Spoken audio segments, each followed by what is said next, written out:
Hello and welcome along to another Roy's Ramble. And today I have got Andrew Hailwood, who is the Senior Technology Adoption Manager with the Football Association. I think I got that right, didn't I, Andrew? You certainly did. You certainly did, Roy. Yeah. It's a long old title. Bit of a mouthful. Yeah, absolutely. Thank you so much for doing this. It's been great to sort of interview lots of other people as I go along.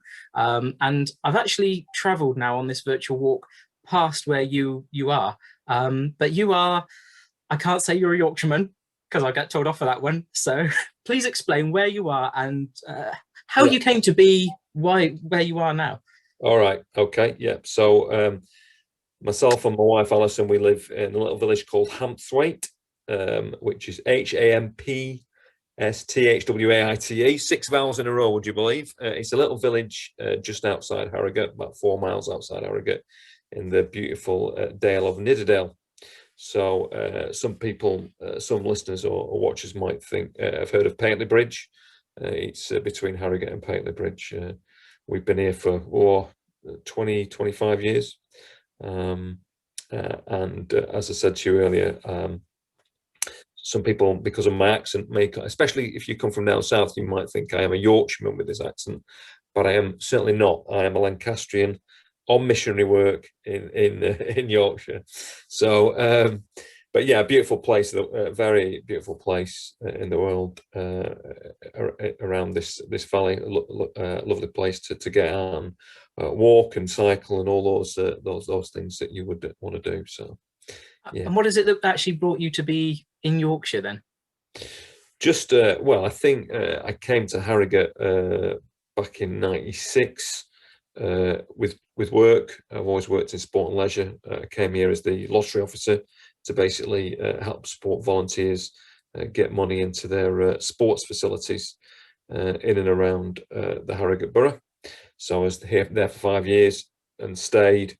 When I moved to the FA, because it's a national job, you could live anywhere in the country, and so why move from a beautiful place like Harrogate when you can work all over the country? And that's become even more achievable through the world of digital. As we know, I could be living in the other side of the world and still work for the FA, crazily.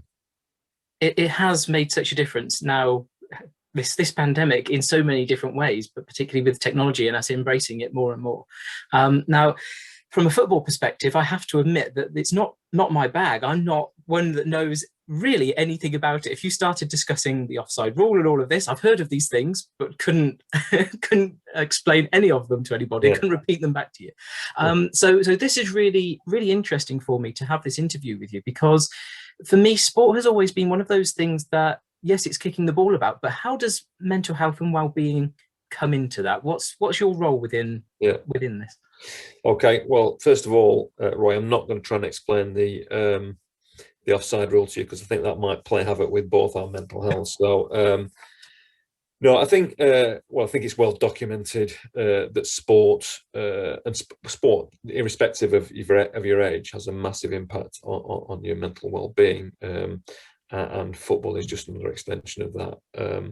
Obviously, the difference with running or cycling, which tends to be an individual sport, football is, while you can train on your own, really it's a team sport. So there's that extra aspect of social interaction, which is huge. I think if you look at, there's loads of studies about at the moment about the impact that the pandemic has had on particularly young people, but all people. But I was reading a study recently around impact on children and children's mental health. Not being able to participate in sport and physical activity, it's not good. It's not good at all. And football obviously plays its role in that. I think if football is the number one participation sport, team sport in the country. We have over 1.3 million players, 90,000 teams, and a whole raft of volunteers, 400,000 volunteers that make football happen every weekend. So all of those people in a lockdown, not being able to play grassroots football has been nothing short of a disaster, really, for both people's physical and mental well-being. The great news is that last weekend we were allowed to go back. and I can tell you there were 10,000 fixtures last weekend around the country, and that's on an Easter weekend, when Easter weekend was normally sacrosanct, nobody playing football. But we had a lot of good numbers last weekend. This coming weekend, we've got 20,000 fixtures. So this isn't we're not talking about the Premier League and the top echelon. We're talking about grassroots sport, the sport that people play because they love it and they enjoy it and it's fun and it keeps them fit. All the things that contribute to mental well-being. So it's been tough, really tough, I think, and I think one of the things it will have underlined is the real significant connection that there is between mental and physical well-being and undertaking sports activity or any outdoor physical activity at all. And have you found an increase in numbers of children and young people with mental health and well-being issues coming up through the ranks, sort of new players? Is there an increase in numbers? I think that'd be hard to say. I think that'll start to filter through when we are, whatever back to normal is. I think it'll become very apparent whether we've got children particularly who are reticent about coming back or are coming back, and then when they start to play, they're affected, and it will almost certainly be linked back to their experience in lockdown. I don't think we'll know that until we've got another year or two under our belts. But it's very clear, or anecdotally, you talk to parents that their children are lacking confidence, unsure about coming back. When they do come back, they're not sure how they're going to react. As I said, anecdotally, I think there's plenty out there. I think you'll have your empirical evidence and your research studies in a year's time, which will probably back that up. Would you say that there is a difference between the grassroots level in terms of mental health and well-being and the support that's there, and for those at professional level? It's a really interesting one. I would say that every individual is different in terms of their mental health. So I think a child or an adult that plays for recreationally may well have the same issues and concerns that somebody who plays professionally. I think with the professional game, obviously there's that extra dynamic that they play for money. It's their livelihood.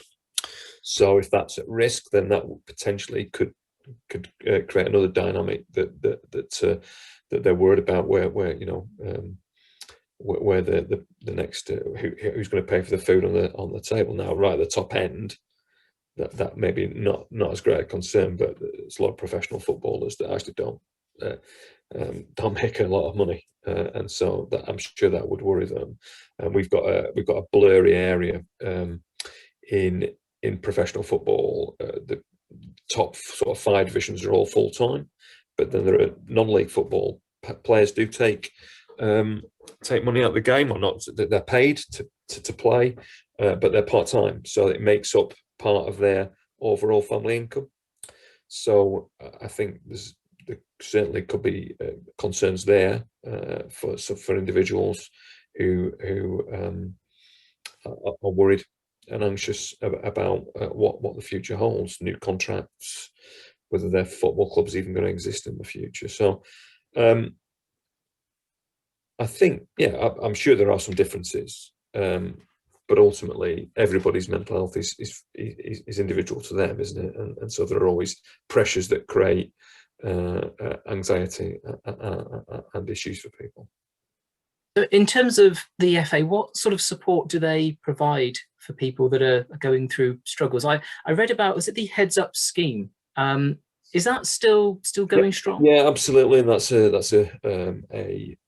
shared initiative between the FA and a number of our colleagues. Can you just give me a second, Roy? Sorry.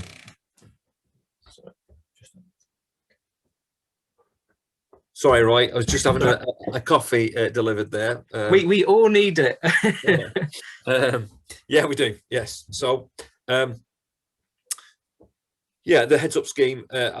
yeah, it continues to be a resource that the FA have invested in with colleagues from both the Premier League, the PFA, which is the Professional Football Association, and the women's game as well.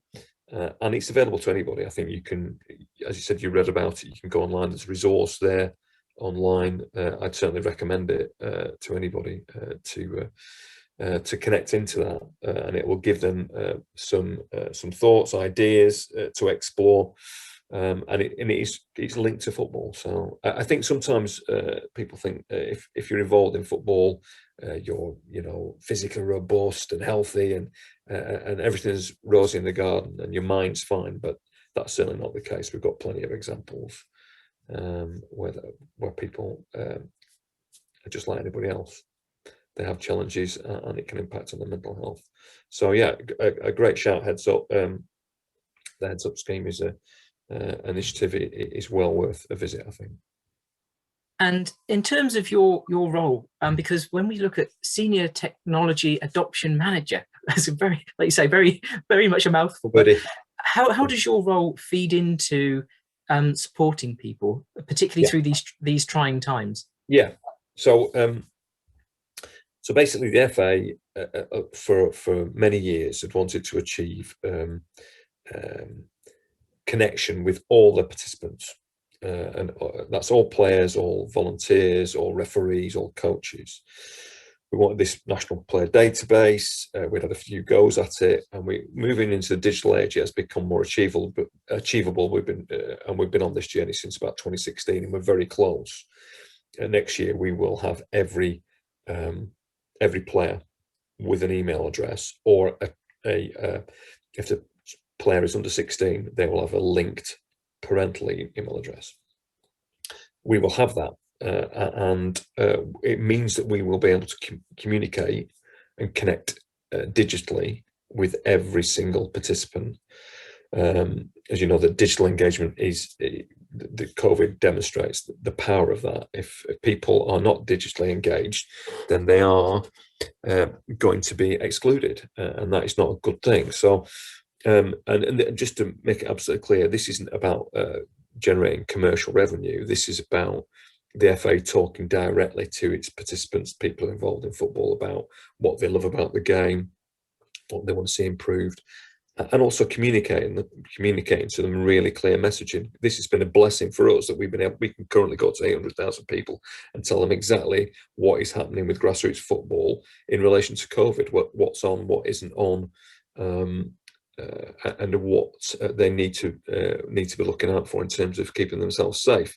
So that's been huge for us. Another angle there would be in the future, we can go to every parent to really pinpoint what they need to look at with regard to safeguarding their children, what questions they should be asking in their club to keep their children safe. So it's been a major journey for us. It also for us, digitally engaging and getting people to use our systems saves people a lot of money, we have had examples of the years of all leagues and clubs using their own systems, and it costs them a lot of money. The FA provides all of this for free, these systems, and so it not only saves money, it means that money generated can be reinvested in the game, so people can afford more balls, bibs, and cones to make the game happen. Yeah, we really feel like we're playing a key role here in moving things on digitally. I'm sure you'll have read, Roy, that I think there are certainly industry leads in this area would say that the plans of most organisations and businesses around the digital sphere have advanced potentially 10 years in 1 year, because of what's happened during the pandemic. Who would have said that we would have done this interview, or you would be doing what you're doing without this facility? It is amazing. It will change the work environment and the world of work, I think, forever. and that's it's exciting. I think we have to be careful. You know, you're talking about mental health, and that's your focus here. And I think it has to be a balance. You can't live in a virtual world. That is very dangerous. And being able to be with people and spend time with people and understand the nuances of body language, etc., which you don't get when you're sat like this in a virtual call. All of that is missing. So it has to be a balance. But if I don't miss having to get up at 5:30 to drive down to Wembley to spend 3 days in the office in the hotels and then come back. Doing that every week. I won't have to do that in the future. It won't be at that. I'm sure I will be going down, and that'll be great, but it'll be a balance between virtual working and face-to-face working. And in terms of us at this sort of level of management, or at least leading the groups, it has made that difference. But in terms of I'm thinking back to last year when everything closed down, how difficult was that to continue to be able to provide any sort of football support, because obviously nobody could play? So what was on offer? Sure. So we were very busy. I've got a team of 10, and the digital engagement team, hugely busy with we'll be moving to a new system right in the middle of the pandemic. So what we really engaged in was a lot of virtual training. Normally we would go to a county football association, set up, deliver a presentation, maybe have 50 to 100 people in there, which is great. You know, you got all that personal contact. But actually we've done the virtual training for over a year now. We were doing it anyway, but we've ratcheted up we scaled that up. We've had over 10,000 people attending our sessions. We had a session the other week with 1,000 people on the event list, and we also record it, and we've got the number of views of those recordings are phenomenal. So we have really used the pandemic and the shutdown of football to try and help clubs and leagues get themselves, what we would say, digitally fit for when we start playing, so that all the administration, all the time it used to take to run a football club, hopefully we'll have halved that. We've given them the tools that they need, and then they can spend the rest of the time actually coaching, refereeing, and playing the game. So that's what our focus has been during the year, and it hasn't been without its bumps, because anytime you work with technology, you know, it can let you down. But I think on balance, well, definitely the scale that we've achieved has been phenomenal. And I think the other we've been able to develop some of our young people that work for us are in their early 20s, just out of university, some of their first job for most of them. If I said to them they were going to be walking into an auditorium with 1,000 people and presenting to them, they probably would have said, no thanks, I'll get another job. I've had young people in my team presenting to 1,000 people through this process, and that's great for their confidence. They're fantastic. They present really well. And what a great thing to stick on your CV in the future. Here's the thing: is that technology is, dare we say, it is a young person's game, and they do know very much what they're doing. And I'm just wondering, were you or were they able to develop into the realms of Instagram and TikTok during all of the close down? So it wasn't just the Zoom, but were you able to do some fun stuff with it as well? Yeah, I mean, I wouldn't say we were. TikTok's really the focus there is obviously really young age group, and our volunteers tend to be older, 25 and above, which is still young for volunteers in football. We haven't really been involved with TikTok or Instagram. My colleagues in the digital team at the FA on the products side have been working on some product called Super Kicks, which is a product for a digital product for children between the ages of 5 and 11, around sort of the keeping fit using football activity, whether you're doing that with your parents in your back garden, and we've done a lot of that over the pandemic. We do use social. We use Twitter to get our message out, and we're pretty active in that sphere. But no, we haven't been down the route of TikTok yet. Not tempted to. Whether we do, that'll be down to my colleagues in the digital product. I think that we're always, first and foremost, safeguarding is a huge issue for us, and children engaging, we want them to engage safely with us. So that it's difficult if you're on using a platform like TikTok, where effectively that's open access, and so I think we would be reticent currently to go down that route. Yes, yeah, and it is an absolute minefield when you think of we're trying to keep them engaged via technology at the moment, but which bits can you do, as you say, is really difficult. I wanted to pick up on something that has cropped up a few times during this conversation, which is parents, because whenever you see any mention of football, and whether it's grassroots level of parents sat at the side of a football pitch on a rainy Saturday, it seems to be very much a family thing. It's always a family thing. And you said about supporting parents. How are you doing that, and what is the role of parents within football and supporting children and their well-being? Yeah, absolutely. Well, as somebody who's been through it with both my sons, Tom and Harry, all the way through, set up my own club, and they're now in their 20s and playing adult football. But parents are intrinsic and fundamental to making grassroots under 18 football work. So parents almost certainly make up the people who coach the team, putting the nets up, making any refreshments, cutting the grass, officiating, all of that tends to be parents. And then those parents that aren't involved, the ones they're still going to get the children to the game, they're still going to be there and support and give encouragement, and behave. I mean, that's the other thing, a huge issue around parents is their behaviour. They set the tone. If they behave well on the sidelines, the children respond to that. And generally, we have a really positive experience in grassroots football.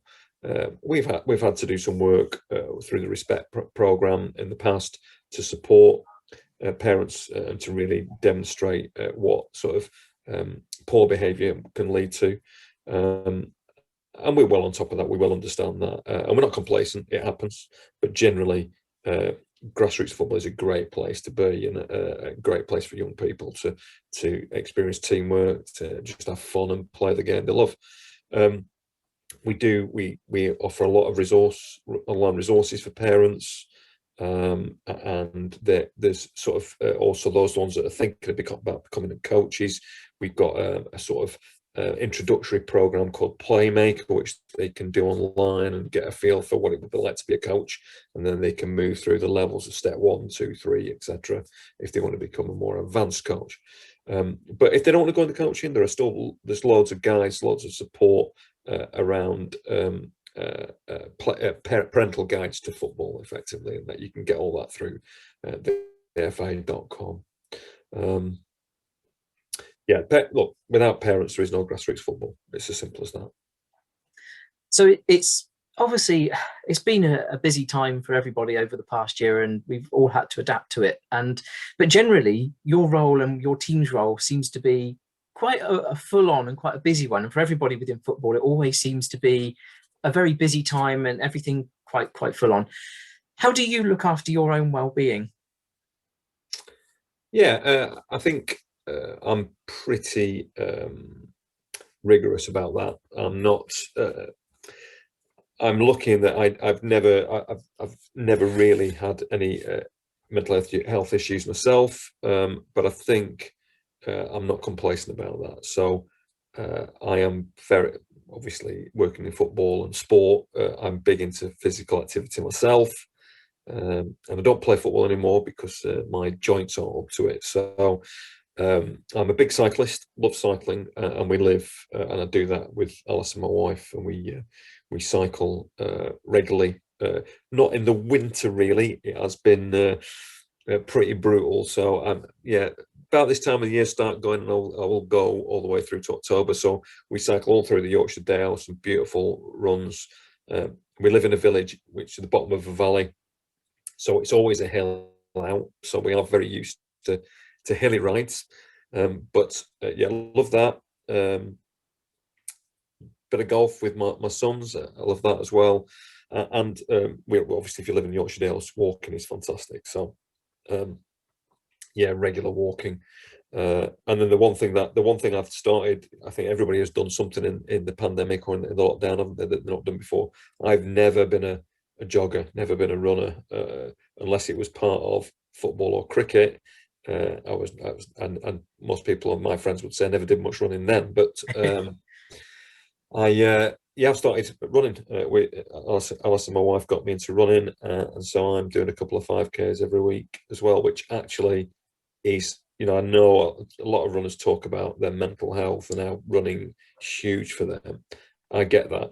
I really understand it. It's a really great time just to put a bit of music on and do running on your own, in a solitary way, and just reflect. I found that really useful. So yeah, it's I think being based where we are, we're very lucky that we've been able to, even in the most restricted part of lockdown, we could still get out into the most beautiful part of Yorkshire and almost forget about all the issues that were going on. And what would you say are the 3 best things about where you live? Where I live, I was going to be facetious and say it's next to Lancashire, but I won't say that will be. You can say that one. 3 best. It is. I mean, the countryside is wonderful and dead accessible, so that's fantastic. We've lived here 20 years, and we've got a really great group of friends, which I think it's all, friends and socialising is huge, isn't it? So, and thirdly, we are only 40 minutes away from all our extended family. They live in Lancashire, but it's not far away. So geographically ideal. We don't feel isolated from them. We can get over and see them when we're allowed to, of course, in the pandemic. But I think that's probably the three best parts. I think the only downside, and obviously you're based down in the south, it is always a little bit colder up here. It's always a couple of degrees cooler. So it would be nice if it was a bit sunnier, but you can't have everything, can you? I found that as I've been doing the virtual walk, I've looked at the temperature down here in Oxford. I'm 12 degrees, that's quite nice. And then you look at the temperature at where you are, you go, oh, right, it's about 5. Bit different, bit chilly.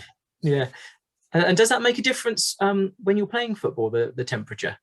No, not really. No, if you're cold playing football, then you're not working hard enough. I think if it's too cold, the pitch should be frozen, so you wouldn't be playing anyway. So yeah, there should be really no issues about. I mean, when children are very young, then you've got to make sure that you've got a duty of care to look after them. But I think once you get to secondary school, I don't think there's an issue. As it boots on and off you go. Yeah, as long as it's not frozen, I think we're good to go. And make sure that if you're cold, we'll do a bit of running then. Yeah, work a bit harder, work a bit quicker. So this is just before we end, really, is if there's anything else that you feel that we perhaps haven't really covered that we need to say about the FA, and also your opportunity now to plug the FA and how people can find out more information about what the FA does and your role and your team and everything. Yeah, I think one of the things with the Football Association, we always joke at I've been working with the FA for nearly 20 years now, and a lot of people, the FA is a bit of a whipping boy for people who follow football. It's the FA's fault that this has happened, or VAR, which is the aid to support referees in professional football. Video with video evidence upsets people, or the England manager picks the wrong player, a player that's not from your club, or a multitude of things. The England team aren't playing well. The FA's fine my team because our players have misbehaved. that's what people see, and that's what it's on the back pages, and we get hammered all the time. But I would say what I would share is that the people don't. That's the iceberg. The 90% under the water is full of people at the FA who are dedicated to making football work. 95% of all football is grassroots football. It's not professional football. And while professional football is a fantastic product, etc., grassroots football, people do it because they love it, and they get so much from it. And the people who work at the FA are a reflection of that. They're involved in football because they love it. They want to make it the best experience possible for everybody who plays it, whether you're a girl, a boy, whether you've got a disability or not, whether you're a child or whether you're playing walking football at 70 or 80. We want to give you the pleasure and the fun of playing football, and that's what we're about. And so much initiative, so many initiatives and work goes on behind the scenes to make that happen across this country, which has got nothing to do with your favourite player getting sent off by a referee that you disagree with on a Saturday afternoon watching Match of the Day. So I just say that's what the FA is really about, governing the game and making it as and developing it in such a way that it's accessible for all and it's fun for everybody. And there's plenty of, if you go on the FA.com or any connected site to the FA, you will find that information about what's on offer. And if people are interested in football and they want to get involved, every county, the FA is made up of 50 counties. There's a county association in Oxfordshire, for instance, who are very active. And if you want to get involved, those are the people you want to work in. If you want to coach, you want to referee, you just want to volunteer in football, those guys at Oxfordshire FA will help you do that. And it's brilliant, because what you're saying really here is that, with a lot of life, is that you can look one way and see one thing, but actually just veer off and look the other way, and you will see something, as you've described it, that is accessible and fun. And what a great way to describe such a massive organisation where, as you've already said, there is lots of stuff on the back pages that can be quite negative, and can actually, I think, when you see the stuff on the back pages that is negative, that can really draw you down, not only as a player or somebody involved with the FA, but people, as you say, who are watching and reading that. But yeah, certainly look the other way. Find the fun stuff because it's there. Yeah, absolutely. So my final question, which people often struggle a little bit with because they're not sure, so I'll put you on the spot with this one, is your one tip for looking after well-being? Communicating. Making sure that you speak to somebody at least once a day. If you're on your own, whether it's through the phone, whether it's through Zoom, whether it's somebody on the doorstep, make sure that you're having a human connection, because if you're not doing that, it's going to drag you down. Humankind are gregarious, aren't we? And we need those connections. So that's what my tip would be. And if I'm having a quiet day or a day where it's going a bit flat, I always make sure that I just Zoom call one of my colleagues and we just have a little chat. I think that's vital. The thing is, even just 5 minutes makes the difference, doesn't it? It doesn't have to be a long conversation. Absolutely, you're right, Ryan. Andrew, thank you so much. That was really interesting and enlightening, and I feel I know a bit more about the FA and football in general, even though I probably will never understand the offside rule. Don't worry about it. I won't. Thank you so much. Lovely to meet you, Roy. Thank you. Take care. You take care as well. Bye-bye. That was Andrew Hailwood from the Football Association. And if you'd like to find out more about the organisation, then please do visit their website at thefa.com. I'm doing my sponsored walk in aid of Restore, a mental health charity in Oxford. And if you'd like to follow my journey or you'd like to sponsor me, then please do visit my website at roypeach.com. I will also put the links below.